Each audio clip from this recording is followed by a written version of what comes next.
Approved by the county, but blocked by the state. Some local school districts looking to open this month say they've had a roadblock. The CDC updating its guidelines, what they say people who've been fully vaccinated can do safely now. Former Minneapolis police officer Derek Chauvin appearing in court as the start of his trial approaches. ABC 10 News at 11 starts now. ABC 10 News at 11 starts now. Thank you for joining us, you guys. I'm Virginia Cha. Frustration for some local school districts after the state rejected their plans to return to in-person learning this week. Let's get to ABC 10 News anchor Mary McKenzie. Mary, are you there? I know you spoke to two of the superintendents. What did they say? I did. I talked to the superintendents for Poway Unified School District and also for San Diego Union High School District, the latter of which was prepared and ready to start back this week as early as today. In my mind, when I saw the denial and quite frankly, in a form letter that was poorly written, was devastating. That's Dr. Robert Haley, who called the decision arbitrary and capricious. Both superintendents describing 15 to 18-hour days, creating these reopening plans, extensive plans to meet state criteria, only to have them rejected. And for San Diego at the 11th hour, because they plan to have kids back in school today. In fact, some of them were there. Dr. Haley says it was really difficult, describing 7th grade kids who were arriving at a campus they'd never been to before and not knowing really when they might be able to come back. The future's uncertain for these districts. If the county moves into the red tier, that ultimately negates the state's decision. And we're certainly trending in that direction, but no one knows for sure when that's going to be. So despite getting the support and the approval from County Health Officer Dr. Wooten and her team, the state was the one who denied the plan, saying districts could only return with a ratio of 1 teacher per 15 students. And that model, districts say, is impossible because for secondary students, as we all know, they have multiple teachers, they have multiple classes. And San Diego says they're not sure what the rest of this week will look like, but they're ready to go. They're eager to support kids who want to be back in school and also those who aren't ready yet and wish to continue learning at home until they are ready. And they said they have a hearing actually for a court case this Wednesday. Reporting live from home, Mary McKenzie, ABC 10 News. Thank you, Mary. Well, the CDC just released the anticipated health guidelines for those who have been fully vaccinated. So far, about 10% of Americans have received their full doses of a COVID vaccine. 10 News reporter Marie Cornell breaks down the new recommendations.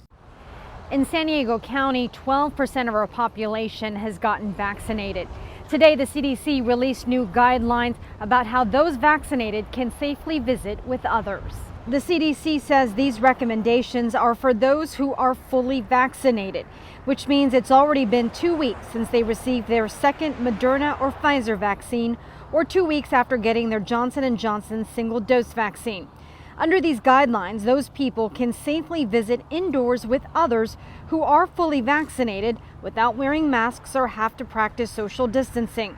The CDC also suggests fully vaccinated people can visit with unvaccinated people from another household without masks if people there are at low risk of severe COVID-19. The CDC says those who have gotten the full dose of a COVID-19 vaccine also won't need to quarantine or get tested following a known exposure to COVID-19 if they aren't showing any symptoms. Health officials say while restrictions are loosening up, they warn there's still a lot of unknown when it comes to the transmission of COVID-19, specifically from those who are vaccinated to those who are not. So they are reminding people to continue taking precautions when in public.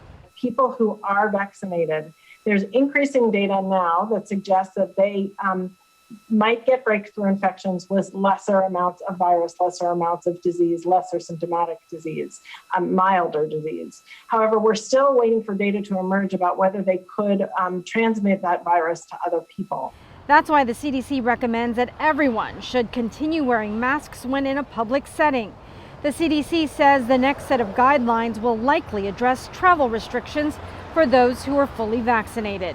Marie Cornell, ABC 10 News. Well, the latest COVID relief package heading back to the House now after getting through the Senate over the weekend. Senators passed that bill early Saturday morning along party lines. It is going back to the House because some changes were made to it. A House vote is expected tomorrow. Right now, the bill includes $1,400 checks and $300 a week jobless benefits through the summer. President Biden has said once he signs it, stimulus checks will go out this month. We have seen some hiccups with vaccine distribution here in San Diego and across the country. Well, now Moderna is getting a boost. The company announcing today a partnership with Baxter Biopharma, which will help with production of Moderna's vaccine. Moderna aiming to deliver upwards of 90 million vaccine doses by the end of the year. But we have experienced some shortages with that vaccine here in San Diego. The company says this new deal will help them hit their manufacturing goals. A lot of people gathering in Minneapolis today as we wait for the trial of Derek Chauvin to get underway. He is the former police officer who was seen kneeling on George Floyd in a video that sparked nationwide protests. But now jury selection has been delayed after the judge was ordered by an appeals court to consider reinstating a charge. ABC's Alex Prochet explains. Jury selection now on hold in the high-stakes trial of Derek Chauvin, the former Minneapolis police officer charged with murdering George Floyd. Razor wire, fencing, and barricades around the courthouse, and inside the courtroom, strict COVID restrictions. Just one member each from both Floyd and Chauvin's families are allowed in at a time. The trial's also being live streamed. This morning, Chauvin seen inside in a blue suit and black mask, listening attentively, taking notes on a yellow legal pad. He's facing second-degree murder and second-degree manslaughter charges, accused of killing Floyd by kneeling on his neck for more than 9 minutes, pleading not guilty. The case widely publicized because of video, which will now impact jury selection. They are going to be looking for jurors who, no matter what they've seen, read, or heard, can still keep an open mind. Selecting the 12 jurors and 4 alternates in this case expected to take 3 weeks. Prosecutors and defense attorneys using a multi-page questionnaire asking candidates things like what they know about the case from media reports. Breaking this morning, Chauvin's defense now appealing to the Minnesota Supreme Court over reinstating a third-degree murder charge after a court of appeals ruled that the judge in this case must reconsider it. If the third-degree murder charge is reinstated, that provides prosecutors with a murder charge where they still don't necessarily have to prove that he intended to kill George Floyd.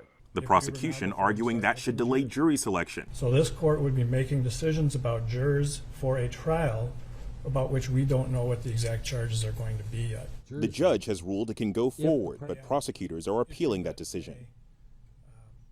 The most severe charge that Chauvin faces, that second-degree murder, comes with a maximum sentence of 40 years. However, experts say that because of Minnesota's sentencing guidelines, in a case like this, it's more between about 10 and 15 years.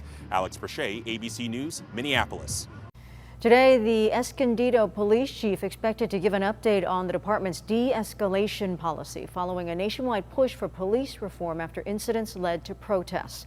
Last June, Escondido Police Chief Ed Varso joined demonstrators as they took a knee in honor of George Floyd. The chief said he has heard the calls that police be retrained in de-escalation methods. The department has already been working with the county's psychiatric emergency response team. Today's news conference is at 4 p.m. Police are investigating after a person was found dead on the shores of Coronado. They say a jogger came across the person's body this morning. Investigators still trying to determine the cause of death, but they say there were no signs of trauma and that foul play does not appear to be involved. The county medical examiner is investigating.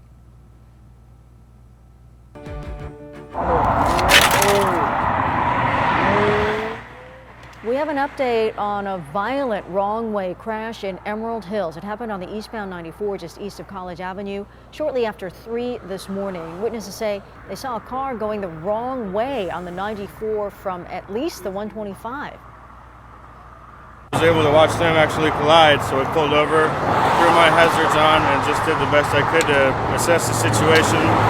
Myself and one other gentleman called CHP and 911, did our best to get them out here as fast as possible. The wrong-way car crashed head-on into a silver Volkswagen. The entire passenger side of the VW Bug destroyed. Both drivers involved taken to a hospital. As for the cause of that crash, the CHP says they've been checking to see if the wrong-way driver was under the influence. The CHP, by the way, blocked off 2 lanes while they investigated.